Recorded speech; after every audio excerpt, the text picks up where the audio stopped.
Hello दोस्तों, नमस्कार। SM किसी चैनल में मैं आप सभी लोगों का दिल से बहुत बहुत स्वागत करता हूं।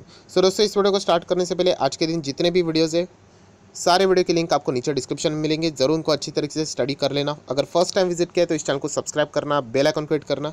अगर आप चाहो तो फ्री स्टॉक मार्केट क्लासेस इस चैनल को भी चाहो तो सब्सक्राइब कर सकते हैं। इसका लिंक भी ऊपर आई बटन पे नीचे डिस्क्रिप्शन में मिल जाएगा। चलिए दोस्तों, फिलहाल इस वीडियो को स्टार्ट कर लेते हैं। दोस्तों, अभी हम लोग आ चुके हैं बिल्कुल हमारे नॉर्मल स्क्रीन के ऊपर। कुछ इंपॉर्टेंट खबरें, कुछ कॉन्सेप्ट यहाँ पे कवर करने। सबसे पहले स्टार्ट करेंगे पारस डिफेंस एंड स्पेस टेक्नोलॉजीज। आप सभी लोग पता है बहुत ही धमाकेदार ये आईपीओ हम लोग को देखने को मिला था। स्टॉक मार्केट का नंबर 1 आईपीओ, मतलब जिस तरीके से रिस्पांस के हिसाब से अगर हम लोग बात करें तो नंबर 1 देखने को मिला था। बट बाद में लेटेंट व्यू ने यहाँ पे इसको यहाँ पे ओवरटेक कर लिया। बट फिलहाल की अगर हम लोग बात करें मैक्सिमम चार्ट पैटर्न के हिसाब से तो यहाँ से ओपनिंग, देन यहाँ पे, देन अगेन गिरावट, देन फिलहाल वापस अप्स एंड डाउन्स देखने को यहाँ पे मिल रहे हैं। तो मैं ऑलरेडी बता चुका हूँ ये कंपनी बिल्कुल भी खराब नहीं। हाँ, एक बात तो पक्का है कि उसको बहुत ही ज़्यादा बढ़ाया जा चुका है, तो इसके चलते हम लोग को प्रॉफिट बुकिंग भी देखने को मिली थी। पारस डिफेंस एंड स्पेस टेक्नोलॉजी की अगर हम लोग यहाँ पे बात करें तो रीज़न बहुत ही सिंपल है दोस्तों। DRDO से इनको यहाँ पे एक बहुत बड़ा कॉन्ट्रैक्ट यहाँ पे मिल चुका है, बॉर्डर सर्विलियंस टेक से रिलेटेड। जैसे मैंने आपको बताया था, ये डिफेंस वाली जो कंपनियाँ होती है वो इनके क्लाइंट्स बहुत बड़े होते हैं एंड कभी भी ऐसी खबरें सामने आती है, मतलब इसका अर्थ ये नहीं है कि कंपनी खराब है। वो वैल्यूएशन अप्स एंड डाउन्स यहाँ पे चलता रहते। तो ऑलरेडी मैं बता चुका हूँ ये कंपनी तो होल्ड कीजिए, लेटेंट व्यू भी है तो होल्ड कीजिए। ये नो डाउट आगे जाके आपको अच्छे खासे परफॉर्मेंस दिखा सकते हैं।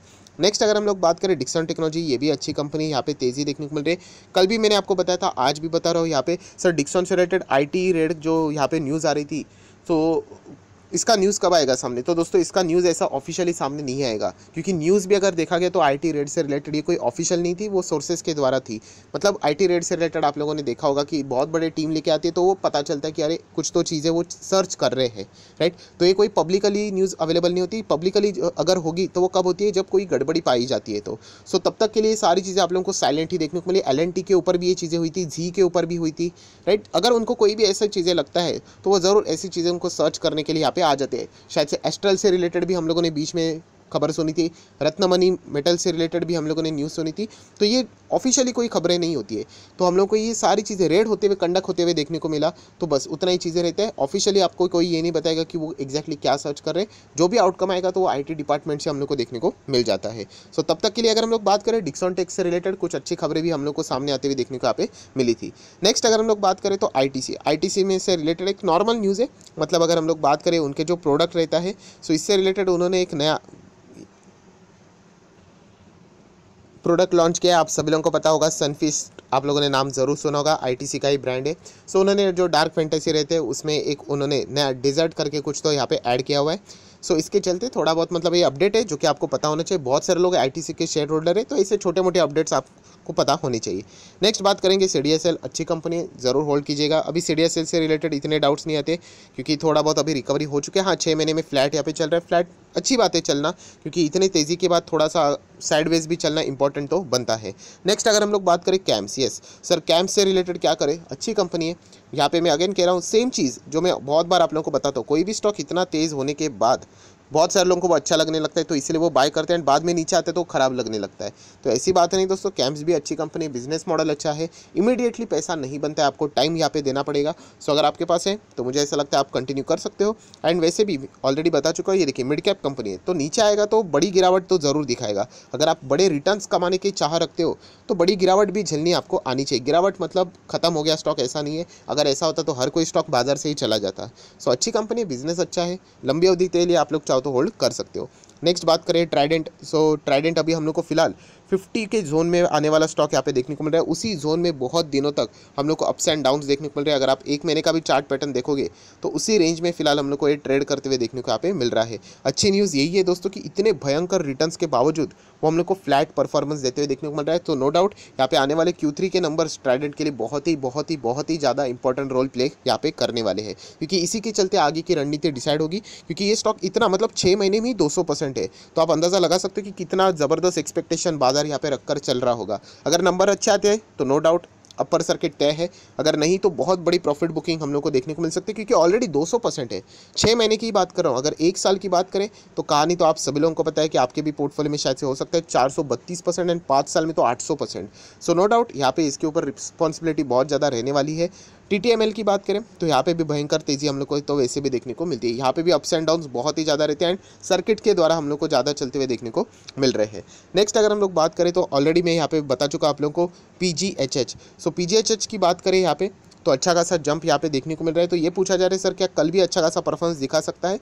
तो यहाँ पे उसी से रिलेटेड जो उनकी ग्रुप बड़ी कंपनी है प्रॉक्टर एंड गैम्बल, तो उससे रिलेटेड अगर हम लोग यहाँ पे बात करें तो अमेरिकन बाजार में फिलहाल तो यहाँ पे 1% की तो तेज़ी वैसे तो देखने को यहाँ पे मिल रही है। सो आप उम्मीदें रख सकते हो कि शायद से कल के दिन भी ये तेज़ी आप लोगों को थोड़ा बहुत कंटिन्यू भी देखने को मिल सकता है। हालांकि ये कोई फॉर्मूला नहीं कि वहाँ पे तेज़ी तो यहाँ पे भी होनी चाहिए, इतना सिंपल नहीं है बाजार, बट ज़रूर आप इस चीज़ के चलते इसके ऊपर फोकस रख सकते हो। ऑलरेडी मैं आप लोगों को यहाँ पे बता चुका हूँ, मेरा PT का टारगेट तो यहाँ पे अचीव हो चुका है। देखिए मेरा 2 पोर्टफोलियो रहता है, 2 पोर्टफोलियो मतलब एक मेरा तो कोर पोर्टफोलियो होता है, मतलब मैं लॉन्ग टर्म के लिए वहाँ पे चलते रहता हूँ। ये स्टॉक तो मेरे पास बहुत पुराने समय से लॉन्ग टर्म के लिए बहुत ही अच्छी कंपनी मुझे लगती है एंड प्लस जब भी मुझे अपॉर्चुनिटी मिलती है मैं उसको छोड़ता नहीं हूँ। जैसे कि आप लोगों को पता है बीच में तो 91%, 92%, 93% इतने बड़े डिलीवरीज देखने को मिल रहे थे। सो तभी जाके मैंने PT के लिए खुद से यहाँ पे अप्लाई भी किया था। आप लोगों को मैंने वीडियो बना के भी बताया था, हालांकि मेरा वो कोई रिकमेंडेशन नहीं, राइट, ब्लाइंडली कॉपी नहीं करना है। सो वो टारगेट मेरा यहाँ पे अचीव हो चुका है। मेन पोर्टफोलियो तो वैसे भी यहाँ पे चलता रहता है। मैं आप लोगों को ऑलरेडी बता चुका हूँ कि मेरा जो मेन पोर्टफोलियो रहता है उससे रिलेटेड अगर कोई ऐसी न्यूज़ आती है तो उन स्टॉक्स में मैं अपॉर्चुनिटी छोड़ता तो बिल्कुल भी नहीं हूँ, क्योंकि मुझे बाइंग के लिए रीज़न मिल गया। वैसे तो ये स्टॉक थोड़ी ना खराब है, फर्स्ट क्लास स्टॉक है। अप्स एंड डाउन्स रीजंस तो कोई ना कोई चलते ही रहते हैं। यहाँ पे इन्होंने कुछ अपने प्रोडक्ट्स भी वापस मंगाए थे प्रॉक्टर एंड गैम्बल से रिलेटेड ही अगर हम लोग यहाँ पे बात करें, बट बिजनेस करोगे तो ये सारी चीज़ें चलती रहती। सो ये चीज़ें हम लोग को देखने को यहाँ पे मिल रही है। नेक्स्ट बात करेंगे तो नवीन फ्लोरिन इंटरनेशनल लिमिटेड, ये भी हम लोग को पता है ये रिस्की कंपनी, हर किसी को मैं यहाँ पे नहीं बताता हूँ इस कंपनी में रहना इतना मतलब ईजी यहाँ पे नहीं है। ये तो हम लोग यहाँ पे 1500 से भी नीचे यहाँ पे देख रहे थे एंड फिलहाल तो न्यूज़ हम लोगों ने देखा, मतलब मैं आपको बताना चाहूँगा इसमें तेज़ी की है तो फ्लोरो केमिकल से रिलेटेड बहुत बड़ी अपॉर्चुनिटी हम लोग को देखने को मिल रहा है। इंटरनेशनल मार्केट में भी ये अपॉर्चुनिटी क्रिएट हो चुकी है। तो सिर्फ नवीन फ्लोरिन नहीं, आप SRF भी देख सकते हो, वो भी फ्लोरो से रिलेटेड अच्छा काम करता है। गुजरात फ्लोरो भी आप देख सकते हो, वो भी अच्छा काम करते हैं। दीपक नाइट्रेट भी इसी से रिलेटेड है, इसीलिए वो तेज़ी हम लोग को देखने को यहाँ पे मिल रही है। सो नवीन फ्लोरिन मैं अगेन कहना चाहूँगा ये अगेन बहुत ही रिस्की स्टॉक है ये, राइट, मतलब जिस दिन गिरेगा तो बहुत सारे लोग डर जाते हैं, तेज़ी आते हैं तो खुश हो जाते हैं, तो उनके लिए ये तो बिल्कुल भी नहीं है। अगर आप भरोसा रखते हैं इस कंपनी के ऊपर तो ही कंटिन्यू आप लोग चाहो तो कर सकते हो। नेक्स्ट बात करें मदरसन सुमी, अच्छी कंपनी सर। डीमर्जर से रिलेटेड जो भी नेक्स्ट अपडेट आएगा मैं आप लोगों को जरूर यहाँ पे इन्फॉर्म कर दूंगा। डीमर्जर आप लोगों के लिए कोई नुकसान नहीं होता है, मैं ऑलरेडी आप लोगों को यहाँ पे बता चुका हूँ। नेक्स्ट हैप्पीएस्ट माइंड, ये भी एक ऐसी कंपनी जिसके चलते Q3 के नंबर मतलब बहुत ही ज़्यादा उम्मीदें हैं। ये भी अगर आप देखोगे तो एक साल में 272% के तो रिटर्न हो चुका है एंड वहाँ से कोई सिग्निफिकेंटली बड़ी गिरावट नहीं है। एक अच्छा प्रॉफिट जैसे कैंप्स में कैसे देख लिया, ठीक है, ओके गिरावट हम लोग को देखने को यहाँ पे मिल रही है। जिस रफ्तार से भागा है उस हिसाब से मैं बात कर रहा हूँ एंड IT वाली कंपनी तो उम्मीदें बहुत ज़्यादा इसके ऊपर यहाँ पे ज़रूर रहेगी। सो नो डाउट अभी Q3 के नंबर नज़दीक यहाँ पे आ रहे हैं, दिसंबर खत्म हो रहा है, सो रिस्पॉन्सिबिलिटी भी वैसे ही बढ़ने वाली है। नेक्स्ट बात करेंगे तो RBL बैंक से रिलेटेड, पहला वीडियो तो आप लोगों ने देख ही लिया होगा। सो नेक्स्ट सवाल एक यहाँ पे पूछा जा रहा है सर RBL बैंक क्या नेक्स्ट येस बैंक बनने जा रहा है? सो मुझे जो लगता है वो मैं आपके सामने रखूँगा। पॉइंट नंबर 1, येस बैंक में दोस्तों फ्रॉड हुआ था, ये पहले मैं बताना चाहूँगा। RBL बैंक में कोई फ्रॉड हुआ नहीं है, ये पहले क्लियर करो। सर आगे हुआ तो देखिए आगे क्या होगा वो मुझे नहीं पता, तो अगर आपको ये डाउट है तो आने वाले Q3 के नंबर, इसीलिए तो मैंने फर्स्ट वीडियो में बताया था कि Q3 के नंबर सबसे मेन की रोल है, क्योंकि RBI ने जो एडिशनल डायरेक्टर अपॉइंट किया है तो ये एक बहुत बड़ा अनसर्टिनिटी बाजार में आ जाता है कि एग्जैक्टली फिर क्यों किया है। ठीक है, अगर वो मेडिकल लीव के ऊपर चले गए MD CEO तो चल जाता है, ऐसा तो बहुत बार हुआ है, रिप्लेसमेंट भी हो जाती है, वो हो भी गई है, बट एडिशनल डायरेक्टर क्यों? तो उसके पीछे का क्या रीज़न है नो डाउट RBL ने भी नहीं बताया। RBL कैसे बताएंगे, RBI खुद बता सकता है, बट RBI ने भी इसके ऊपर चुप्पी रखी हुई है। सो ये सबसे बड़ा डाउट है, बट डायरेक्टली इसको येस बैंक से कंपेयर करना मुझे गलत लगता है। हाँ, बट मैं इतना ही कह सकता हूँ जो मैंने येस बैंक के वक्त भी कहा था कि कभी भी ऐसा मतलब नेगेटिव न्यूज़ आता है तो उसके चक्कर में स्टॉक सस्ते लगने लगते हैं ना, 500 का 50 आ गया, 150 आ गया, खरीद लो। RJ खरीद रहे, धमानी सर खरीद रहे, यहाँ पे देखिए RJ एंड धमानी की जो न्यूज़ सामने आ रही है नो डाउट वो भी फेक न्यूज़ है करके बताई जा रही है, किसी को नहीं पता है यहाँ पे, मान के चलिए चलो फेक है या फिर सही न्यूज़ है। देखिए उनकी रिस्क टेकिंग एबिलिटी अलग है। उनके 500 करोड़ भी डूब गए ना दोस्तों, कोई फ़र्क नहीं पड़ता है उनको, राइट। तो इसलिए मैं कह रहा हूँ कि डायरेक्टली आप लोगों ने इतने बड़े हस्तियों के साथ कंपैरिजन नहीं करना चाहिए। उनकी रिस्क टेकिंग एबिलिटी अलग है। वो दिन का मतलब 50,000 भी खर्चा ईजिली कर सकते हैं, 1 लाख कर सकते हैं, 50 लाख भी कर सकते हैं, राइट। तो ये चीज़ें हम लोगों ने यहाँ पे समझनी है कि RBL bank next yes bank है। तो इस सवाल का जवाब आपको मिलेगा Q3 के रिजल्ट में। अगर वहाँ पे अगर कुछ गड़बड़ है, कोई अकाउंट्स में कोई गड़बड़ी दिखाई है, क्या प्रोविजनिंग कम दिखाया है, क्या एनपीएस ज़्यादा थे वो छुपाए हैं, तो मैं इस सवाल का सही सही जवाब दे पाऊंगा। बट डायरेक्टली बिना कुछ देखे डायरेक्टली ये येस बैंक है बोलना गलत रहेगा, राइट। हो भी सकता है, नहीं भी हो सकता है। तो मैं अगेन कह रहा हूँ Q3 के नंबर हम लोग को सारा खेल क्लियर करके बता देंगे। सो फिलहाल आरबीएल बैंक को आप लोग स्टडी कर सकते हो। येस बैंक भी अगर देखा गया तो सिर्फ स्टडी करने के लिए ठीक है। नेक्स्ट बात करेंगे ऊर्जा ग्लोबल। अच्छा खासा है, तेज़ी यहाँ पे देखने को यहाँ पे मिल रही है। इसके भी Q3 के नंबर्स देखना बनता है। ये सारे स्टॉक्स मतलब हम लोगों ने लर्निंग के लिए मतलब बहुत कुछ चीज़ें हम लोग को यहाँ पे सिखाते रहते हैं। नेक्स्ट बात करेंगे तो IEX Indian energy exchange and IRCTC। सो दोस्तों इससे रिलेटेड आप सभी लोगों ने एक अपडेट देख लिया होगा कि अभी यहाँ पे हम लोग को इनके रिजल्ट की डेट्स डिक्लेयर होते हुए देखने को यहाँ पे मिलने वाली है। IEX से रिलेटेड आप लोगों ने ये एक BSE के ऊपर एक मतलब एक न्यूज़ भी यहाँ पे चेक की होगी, PDF कि क्लोजर ऑफ ट्रेडिंग विंडो करके। सो यहाँ पे आप देख सकते हैं कि इनसाइडर ट्रेडिंग का मामला ना हो, प्रिवेंट करने के लिए या फिर कोई भी अनफेयर ट्रेड नहीं होना चाहिए, इसको प्रोहिबिट करने के लिए यहाँ पे क्या किया जाता है, ट्रेडिंग विंडो यहाँ पे क्लोज की जाती है। इसका टाइमिंग भी लिखा होगा, आप लोग चाहो तो इस PDF को ये देखिए यहाँ पे लिखा हुआ ही है 48 आवर्स के लिए, उसका डेट भी लिखा होता है। सो दोस्तों मैं यहाँ पे बताना चाहूँगा, इससे रिलेटेड बहुत सारे सवाल आ रहे हैं। तो सर क्या ट्रेडिंग बंद होगा? दोस्तों ऐसा कुछ भी होने वाला नहीं है। देखिए अगर मेरी कंपनी फॉर एग्जांपल SMKC ये मेरी कंपनी है एंड मेरे कंपनी के रिजल्ट आने वाले कौन से Q3 के, मुझे पता होगा कि नहीं कि नंबर्स कैसे आने वाले, बहुत ही घटिया नंबर आने वाले, मुझे पता है। तो मैं क्या करूँगा? नो डाउट ना मैं कोई पोजीशन क्रिएट कर सकता हूँ, मैं शॉर्ट कर सकता हूँ, मैं एग्जिट हो सकता हूँ, मेरे शेयर्स बेच सकता हूँ। तो इसीलिए दोस्तों कभी भी रिजल्ट ऐसी बड़ी एक्टिविटी होती है ना, तो वहाँ के जो प्रमोटर्स रहते हैं या फिर जो बड़े शेयर होल्डर्स होते हैं उनके लिए ये ट्रेडिंग विंडो क्लोज हो जाता है। अभी हम कुछ एक्टिविटीज़ कर नहीं सकते क्योंकि उनको पता होता है कि क्या होने वाला है।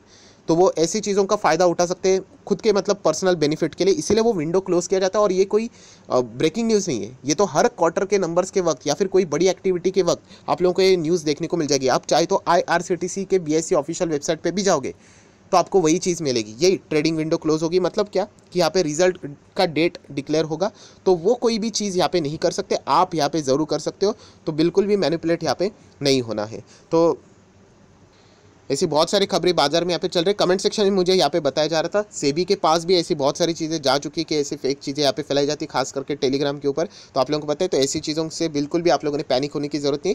हर वक्त जब नंबर आते हैं, चलो अभी और कौन सी कंपनी के नंबर्स आए हैं, मतलब डेट आई है विप्रो से रिलेटेड, जाओ वहाँ पे जाके भी चेक कर लेना। इससे रिलेटेड भी आप लोगों को सेम विंडो यहाँ पे मतलब ऐसा मिल जाएगा मैसेज कि ट्रेडिंग विंडो क्लोज हो रही करके, क्योंकि कोई इनसाइडर ट्रेडिंग का मामला नहीं होना चाहिए, गलत ट्रेडिंग का मामला नहीं होना चाहिए। इसीलिए आप लोग नॉर्मल एक ट्रेडर यहाँ पे सारी चीज़ें यहाँ पे कर सकते हैं। जो अंदर के लोग होते हैं उनके लिए, जो मेन लोग होते हैं जिनको पता है कि इससे रिलेटेड कोई ना कोई एक्टिविटी हो सकती है, उनके लिए ये सारी चीज़ें रोक दी जाती है।